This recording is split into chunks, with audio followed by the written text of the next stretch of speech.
Hallelujah. प्रभु यीशु मसीह के मधुर नाम में मेरे सभी बहुमूल्य मसीही भाई बहनों, आप सभी को आपका भाई पास्टर जगन शिंदे का प्यार भरा नमस्कार और सभी को जय मसीह की। प्रियो, आज इस वीडियो के माध्यम से मैं जिस विषय पर संदेश दे रहा हूं उस विषय का नाम है साथ में बढ़ने दो।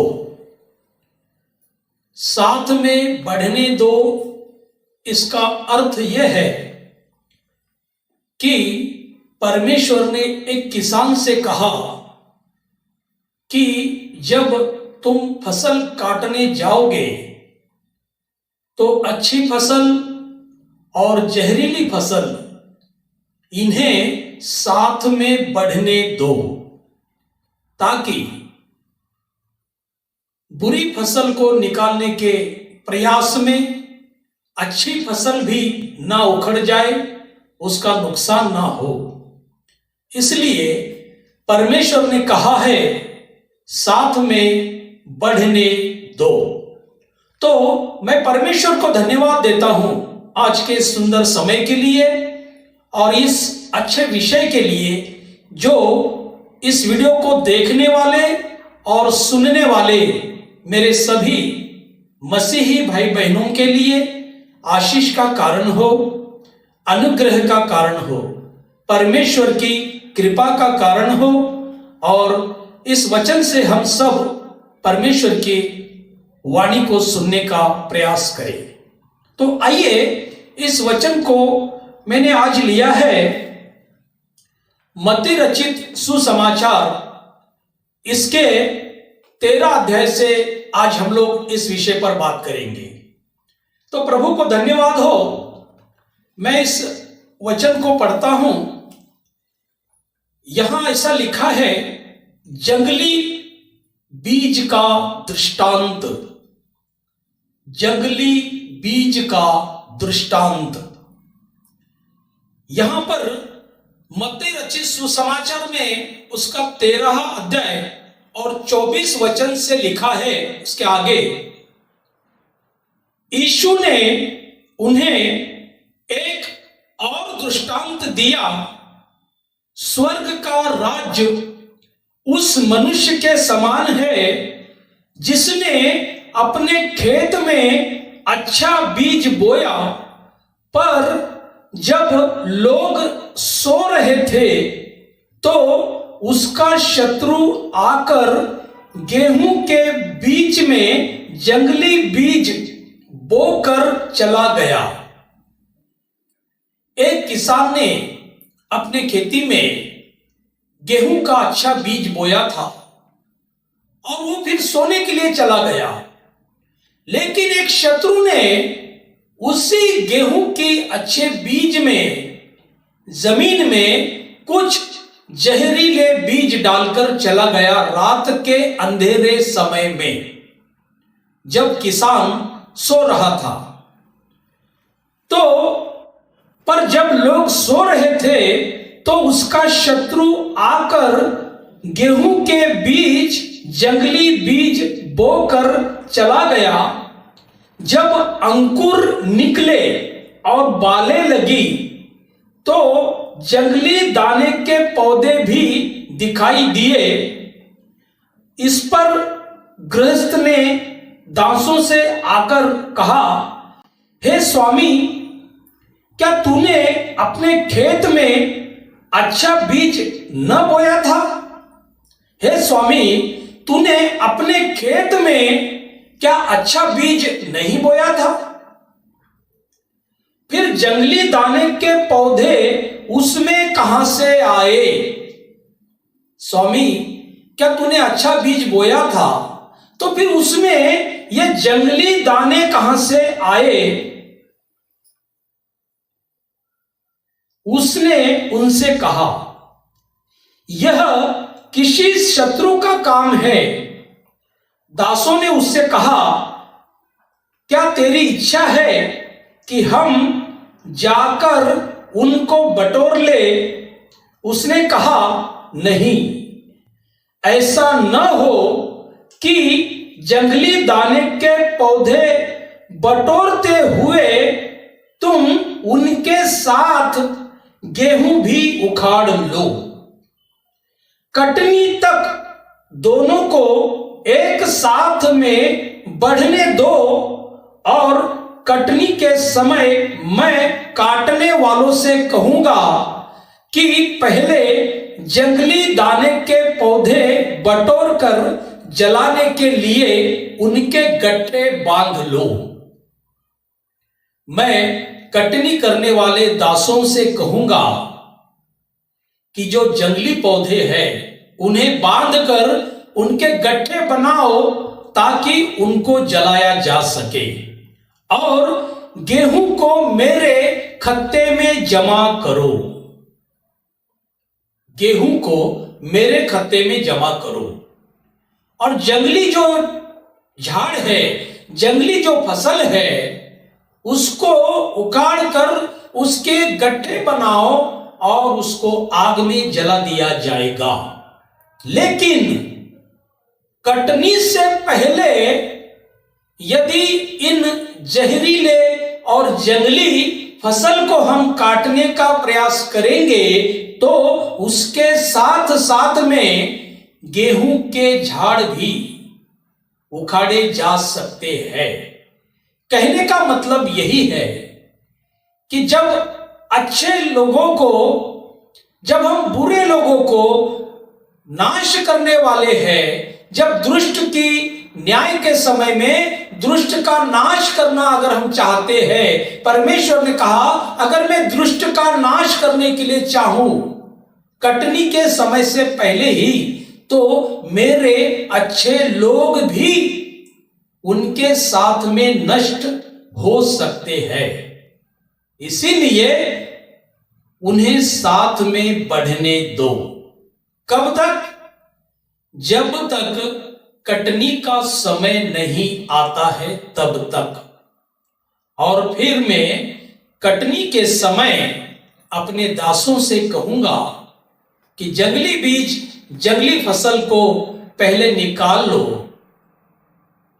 और उसके गट्ठे बांधो और उसको जलने के लिए रख दो, जला दो, और गेहूं को अपने खत्ते में जमा कर दो।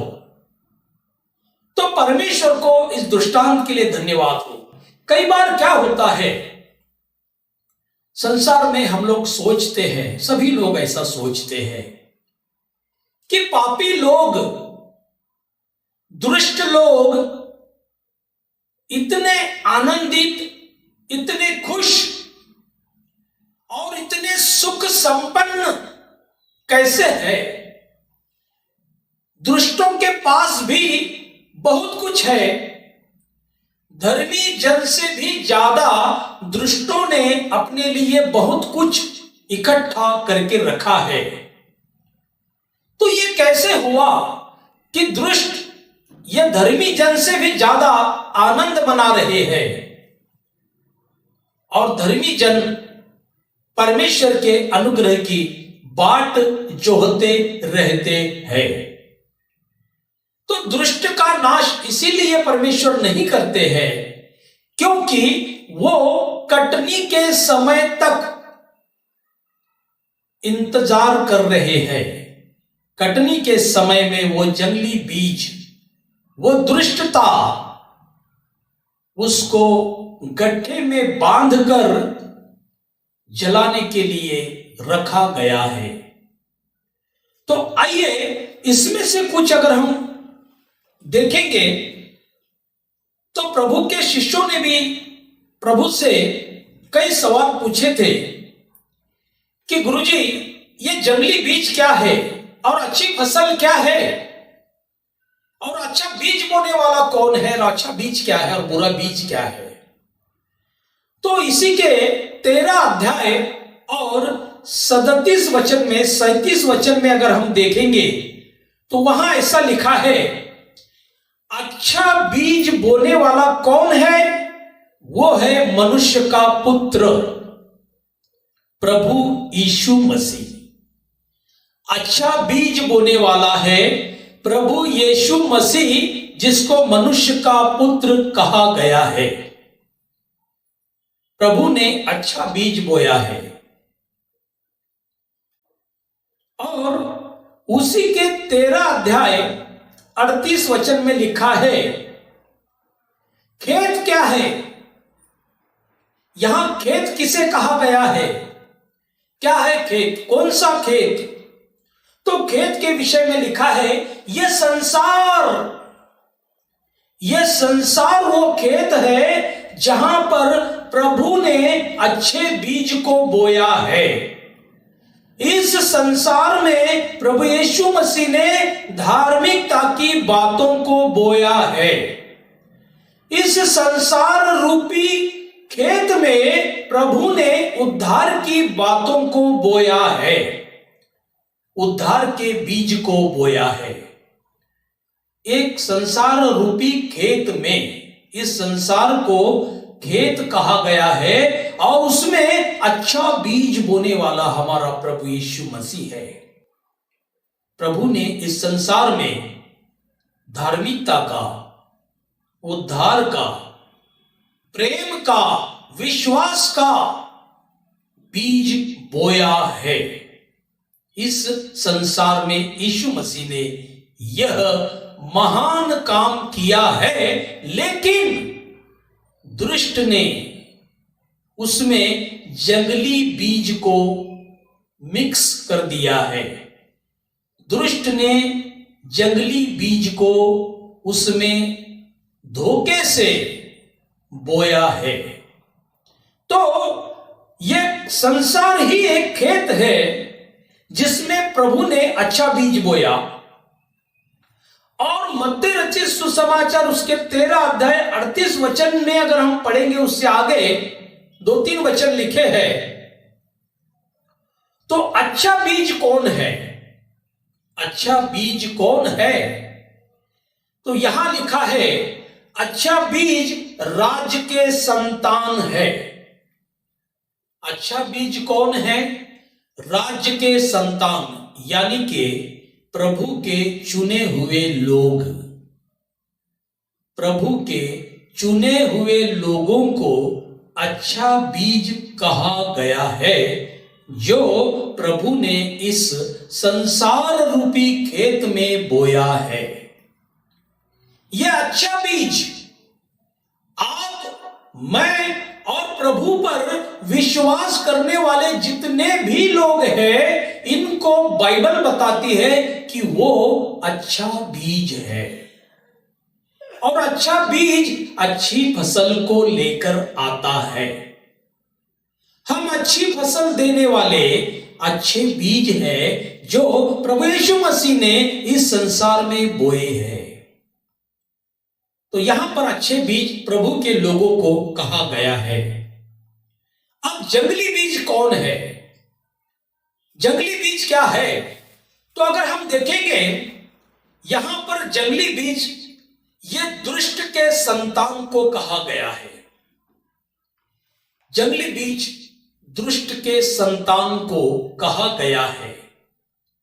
दुष्ट की संतान यानी कि शैतान की संतान, वो शैतान की संतान जो हमारे प्रभु के धार्मिकता को नहीं मानते हैं, हमारे प्रभु की उद्धार की बातों को नहीं मानते हैं, उन्हें बाइबल में कहा गया है कि वो दुष्ट की संतान है, जो प्रभु की बातों का, प्रभु के वचनों का, प्रभु की उद्धार का विरोध करता है, प्रभु के अगेंस्ट है, उसे जंगली बीज कहा गया है, दुष्ट की संतान कहा गया है, जो प्रभु को मानते नहीं है और प्रभु के बातों का अपमान करते हैं। उन्हें बाइबल में मत्ती रचित सुसमाचार 13 अध्याय में 38 वचन से आगे लिखा है, उसमें कहा है कि वो दुष्ट की संतान है। क्लियर लिखा है, कोई भी हो उसे शैतान की संतान कहा गया है, क्योंकि उसने परमेश्वर के एक लौते पुत्र पर विश्वास नहीं किया, जो हमारे पापों की क्षमा के लिए, हमारे उद्धार के लिए, पापों से छुटकारा मिलने के लिए, देने के लिए जो क्रूस पर बलिदान हुआ और आज भी परमेश्वर से मध्यस्थी कर रहा है, उस परमेश्वर के एक लौते पुत्र पर विश्वास नहीं किया। क्यों नहीं किया? क्योंकि उसके जीवन में दुष्ट ने जंगली बीज को बोया है। देखो, कोई भी मनुष्य परमेश्वर का शत्रु नहीं है, लेकिन उसके अंदर, उसके मन में जो दुष्टता के विचार है, जो धार्मिकता के विरुद्ध में है, उसी कट्टर और उसी विरोधी विचारों के विरुद्ध में परमेश्वर है, उसे ही दुष्ट कहा गया है, जो दुष्टता में ही अपने जीवन को व्यतीत करता है और परमेश्वर की उद्धार की बातों पर जो विश्वास नहीं करता है, उसे ही दुष्ट की संतान और जंगली बीज कहा गया है, जो कि शैतान ने, उस दुष्ट ने अच्छे बीज के साथ में बोया है। और इसीलिए परमेश्वर का वचन कहता है, कटनी वाले लोगों से कहता है कि नहीं, अभी कटनी मत करो, उनको बढ़ने दो, साथ में बढ़ने दो।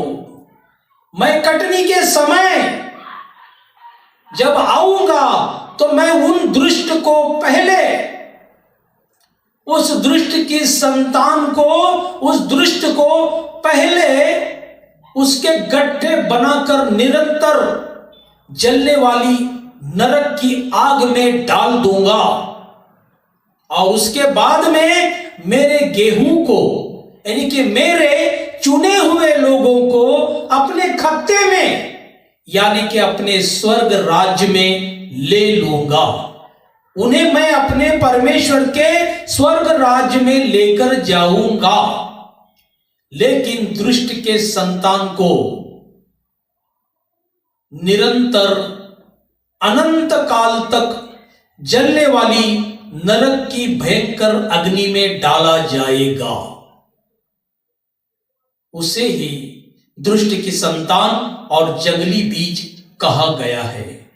तो अच्छा बीज ये प्रभु के लोग हैं और जंगली बीज ये दुष्ट की संतान है, जो प्रभु की विरोध में चलते हैं।